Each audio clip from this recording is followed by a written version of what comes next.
भारत के ज़ेर इंतज़ाम कश्मीर में तकरीबन 3 दहाइयों से जारी बेचैनी के नतीजे में तैलीम का शोबा बुरी तरह मुतासर हुआ है। हालिया बरसों में चूँकि तालिब इल्म भारत मुखालिफ मुजाहिरों में भी सरगर्मी से हिस्सा ले रहे हैं, इंतज़ामिया ने तैलीमी इदारों को कई हफ्ते तक बंद रखा। एजुकेशन सबसे बड़ा सफ़र है, ऐसी बात नहीं है कि हम कहेंगे कि कोई असर नहीं पड़ा है, सबसे बड़ा सफ़र एजुकेशन है।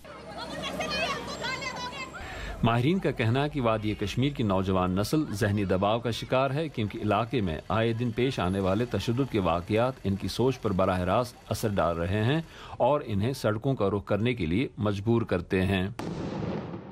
एक तरफ से जो बच्चा ऑलरेडी पहले से ही बिल्कुल एक जहनी तनाव का शिकार है, फिर स्कूल बंद होने के नतीजे में और उसका तनाव बढ़ जाता है और उसका मुस्तकबिल हर सूरत में दाव पर लगा हुआ है।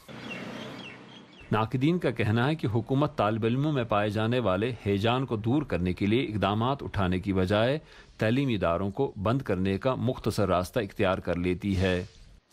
बेएतमादी की और एक इर्तियाश की जो बच्चों के दिमागों में है, उसका तदारुक करने के बजाय सिर्फ एक रास्ता सरकार के पास रह गया कि स्कूल बंद करो।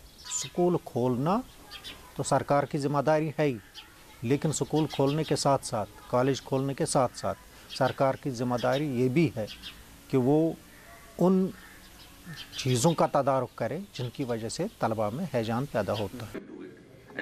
लेकिन ओहदेदार इस नुक्तचीनी को रद्द करते हैं। उन्होंने सूरत हाल पर गौर करने के लिए हाल ही में श्रीनगर में एक हंगामी इजलास मुनक्कद किया, जिसके बाद तालिब इल्मों से क्लासों की तरफ लौटने की अपील दोहराई गई। हम कॉलेज और स्कूल जब बंद करते हैं, ये कंट्रोल करने के लिए नहीं होते हैं। It is only because we have a certain input, उसकी लिहाज से बंद होता है। Now it is high time, go back to your schools, पढ़ाई करिए, क्योंकि कल को आप हमारा फ्यूचर हैं।